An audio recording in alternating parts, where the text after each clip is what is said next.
Yo, what's poppin', gang? Hey, y'all check this out, bro. So we got this entry up here today on gold. Now, I'm not gonna lie to you. I've been getting stopped out over and over and over again, but we've been able to make it profitable. Every time, like, here we go on this 5 minute, we broke structure. I'm trailing stops and stuff in the positive. So a lot of stop outs. But because it keeps playing around and just, you know what I'm saying? Because it keeps playing around, like I've been able to constantly keep getting in, taking profits, get in again, take profits to the point to where, today, once I was really satisfied, I just went down to the minis and I'm just gonna let this run, man. Um Call this trade out. It's 10, almost 11 right now. Call this trade out early, early, early this morning, around like 7 or 8ish. So yeah, about like 2, 3 hours of trading today, right here. Here is like the original entry before we ever got that close under structure. But as you can see, this is 7:53, and yeah, here we are now. So again, every time it kept going up, I just kept entering again. Drop it, it sat here and broke structure again. I'm sitting here moving stops down. Went back up to entry. As it stopped me out, I'm getting in again. So as of right now, y'all, I'm pretty satisfied with the account. I hopped on somebody's live, and they didn't take any trades today. I'm sitting there trying to like, hey, look at gold, look at gold. And people in the comments sitting here trying to flame me and oh no, gold's at a support and resistance level, and woo, whatever. I'm not gonna go back and forth with people. You know what I'm saying? Everybody thinks they're a guru when it comes to this shit, man. Um, have to, you know what I'm saying? I'm not gonna argue with people when it comes to this industry, especially when half of these motherfuckers don't even have the same experience as me. I mean, I started trading back in 2018 when I was a senior in high school. I'm 26 now, so um, again, I do the same setup every day. Here goes a trade that we called out earlier this week. Same move. Fresh high, fresh low, measure it out, enter at the 87. It look, NZD USD did the same thing, right? And I did the same thing. I'm milking it. I'm milking entries until we get the breakout, which eventually, let's see, eventually it did end up going. There was a gap right here from one of the opens earlier that week, so we just went ahead and got out right there. I didn't take that one all the way down to the 11 as I usually do. But again, I do the same freaking setup over and over and over and over and over again. So, um, here goes some statistics. I'm usually around that 75% rate on these companies that I'll be taking these tests in prop firms, whether it's futures or CDFs. Just some payouts, some certificates, some more results. 70%. We can check what I am right now actually on the performance. So it's been a good week. We're 85 right now. This is probably like the best win rate that I've really had. I'm not gonna lie on that one because I'm usually around that 70 to 75%. But here goes the week so far. Pretty good week. We need one more winning day of 150, and we get another withdrawal. So, um, yeah, man.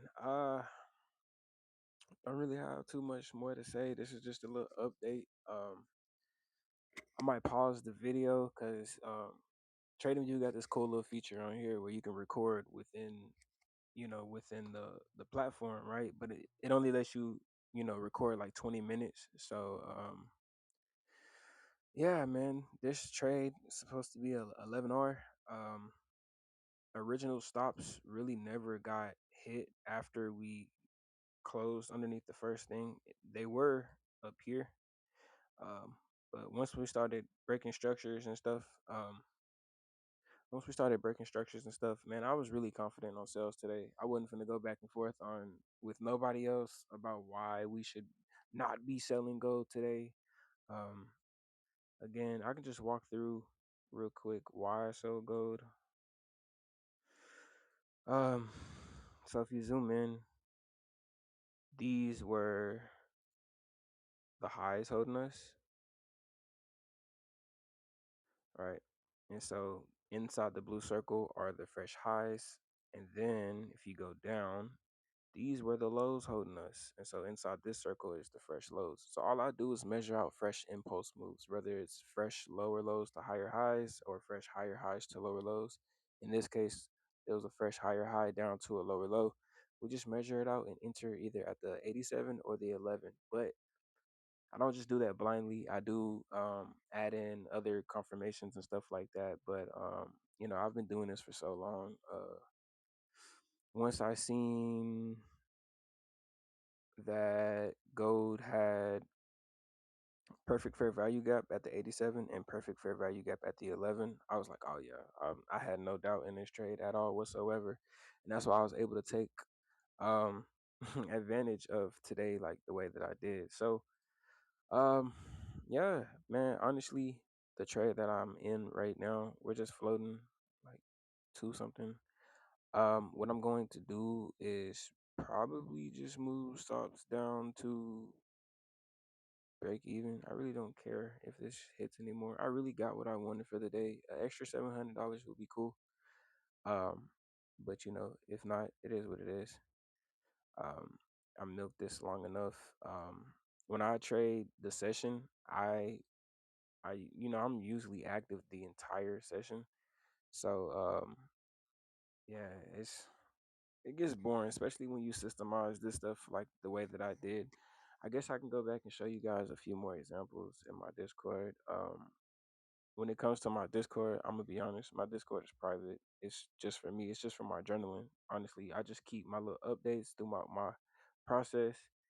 Um, I've ran a public Discord before, or really it was a Telegram back in the day. When I first did all this trading stuff back in like 2021, 2020 during COVID. After I had like 2 3 years in the game, I was helping some of my friends get money. But I mean, look at this. This is a fresh low, fresh high, uh, 87.11 entry right there. Here goes another one, fresh low, fresh high. Now I know you can't see it, but you got to zoom in. Again, breaker structure. Enter off the 11, came down. We entered off this fair value gap on the 87. We got out of that first entry, got back in, and I like to do one to threes, and boom, 1 to 3 again. And I do this shit. Nasdaq. Here we go. Fresh low, fresh high, enter. This one was we won that trade. It's the same thing over and over again. Trying to show you guys some more examples. Looks like here's a phone example. Oh, that's the other one. Okay. Hold up 1 second, y'all. But again, let's see. Hmm. This is me predicting once we got that fresh low, got that fresh high, internal liquidity got swept. As soon as internal liquidity got swept, I know that I'm either getting in. I don't never really have a bias. When you have fresh impulses with lows and highs, it's gonna test the inner liquidity. So, I knew we were either gonna enter at the 11 or the 87. I found fair value gaps on both of them. Higher time frame, you can obviously see the fair value gap down at the 87 perfectly with that one. Um, I had to zoom in to smaller time frames for the 11 entry, but y'all already know what happened on this one. We ended up tagging, going all the way down, and then getting in on this one. See if I can show some more examples. I literally do the same thing every day, y'all. Um, Shoot, fresh low, fresh highs up in here. Again, I know it looked like it's not a fresh high, but when you get down to like the 15-minute time frame, these wicks are candle closes, where candle closes probably didn't close over here. Enter off the 87, take off. So again, y'all, it's I do the same thing every day. fresh high, fresh low. What a coincidence. Fair value gap. What a coincidence. Fair value gap. What's cool about MT5 is you can change up the Fibonacci levels, and you can like type in the, instead of having, 87 right here, you can put entry. I usually have alerts on my trading view um, on a level underneath, so I don't have to sit here and watch it all day. But man, I'm telling y'all, practice with this. You know what I'm saying, y'all? Give it a try. Here goes another one. Fresh high, fresh low, internal liquidity swept. Enter at the 87. This one had a little bit more drawdown, but I like trading like this because it just allows you to put your stops in a place of invalidations. So it's like if this was to continue going up, we know we're in an uptrend. Since we already have the lower lows, we can just continue dragging the fib up. Um, I'm not really trying to get into my strategy. This is just me trying to show y'all that I literally do the same thing every morning, every day. This works on all freaking time frames. It's not a coincidence that there's always going to be, when you do it right, 9 times out of 10, there's going to be a perfect fair value gap at the 87 and the 11, right? And once you get your feet in the game, like this one, there was no freaking fair value gaps, but it's still, I mean, I still worked. It's just my A plus setups work a little bit more better when I know for sure there's fair value gaps down here. That when I tag the 87 or the 11, it's just straight reversal. But yeah, we mostly get sniper entries. Um, fresh low, fresh high. I know you can't see it, but when you zoom in, if even if it's this part is lower than this by a centimeter, a meter, a millimeter, it doesn't matter.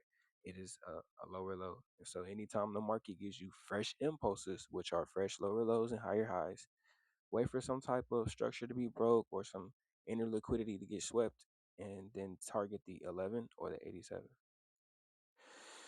So yeah, y'all. Same thing every day. Fresh high, fresh low, enter, fair value gap 87.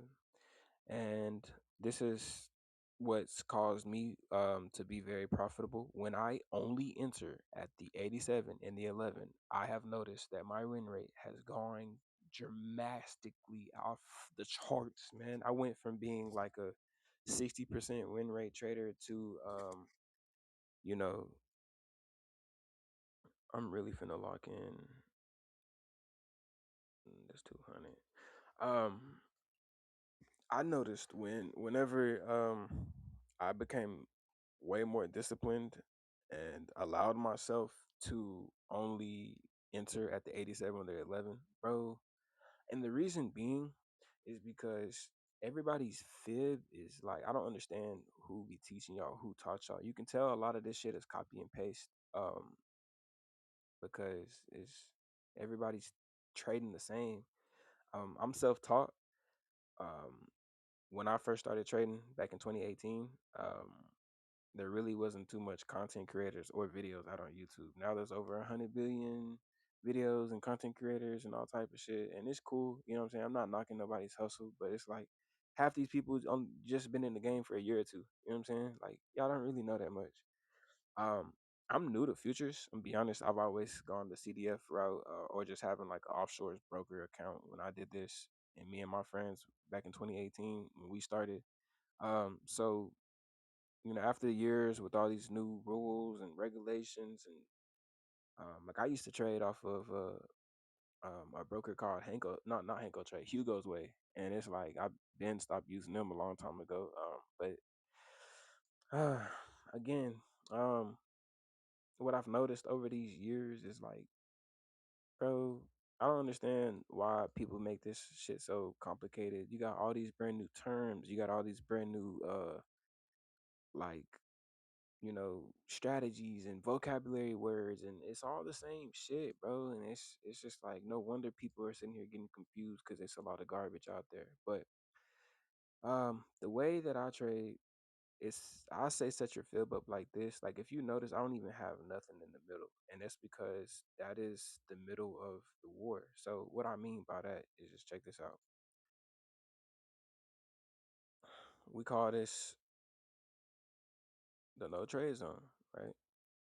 No trade zone. This is where buyers or sellers is 50%. Nobody's in control. It's a indecisive war. Um, you know what I'm saying? Why would you want to get in the middle of something? We were taught to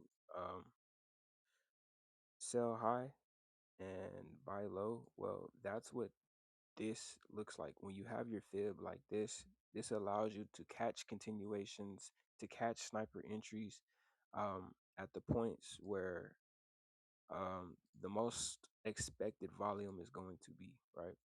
Uh, your sellers or your red will always be on top. That's your sellers.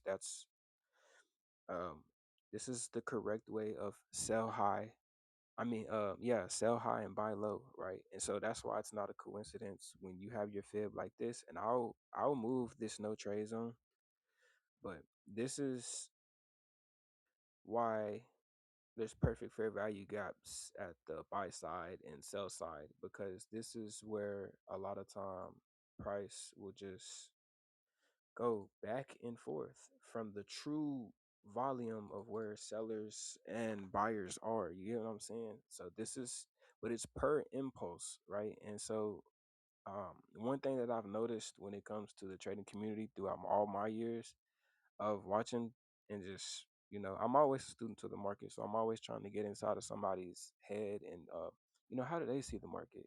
What questions are they asking? I'm always asking them what ifs and you know type of questions and stuff. But when you trade like this, man, it allows you to get in um, with the side, you know what I'm saying? Like with the correct momentum of sellers or buyers, right? So every morning I don't ever really have a bias. I do add higher time frame analysis in this. I don't just trade this blindly. But once you try this strategy out and start finding how to be confident like how I have, man, you'll be able to, bro, your confidence will go off the roof, man. Again, um, sometimes you will have moves where it will just keep going and it will hit your stop loss. But because we have the lows, that's when you take off the fib, right? And since you already have the fresh lows, you'll start the fib from there and continue it up until it stops or something. Keeps if it keeps bullshitting and going up, guess what? Until it breaks structure to the downside, we're gonna keep dragging it up. You get what I'm saying, y'all? But yeah, man, this is the correct way of how to sell high and buy low. All that 50% golden zone shit. I don't know who the fuck taught y'all that, bro. That shit sucks, man. I'm gonna be honest, bro. That's the middle of the war. That's the no trade zone, bro. Nobody want to be in that shit. This works on all time frames. Um, I like to stick to like the 4, the 2, the 30, the 15, and the 5. My favorite, I'm be honest, 2 hour, 15 minute. I'm be honest, but this does work on all time frames. If you have the patience to catch this type of stuff on the daily, then go ahead. Um, but like, man, this even works on crypto. Oh yeah, before I sit here and y'all be like, oh, this doesn't work, bro, make sure you have this strategy tied to US dollar pairs. Don't try to use this. These are the pairs. These are all my pairs. I check these every morning for the last 7 years, right? Every morning I wake up and check from the 4 hour down to the 5 on all of these pairs to see if I can see this setup, right? Just fresh lows and fresh highs, right? That's all you need. Um, Again, make sure it's tied to the US dollar. This is something that I've found. These are the pairs that I found the most profitable for me for this strategy. Again, hey, if you found this useful, like, comment, show some love to the channel. Again, I'm not really a corporate ass motherfucker trying to, you know what I'm saying? I'm not trying to be somebody I'm not, neither. I'm not trying to be no guru or nothing. But bro, you could just tell when who knows what the fuck they doing and what they talking about and who don't, bro. But anyways, I'm out.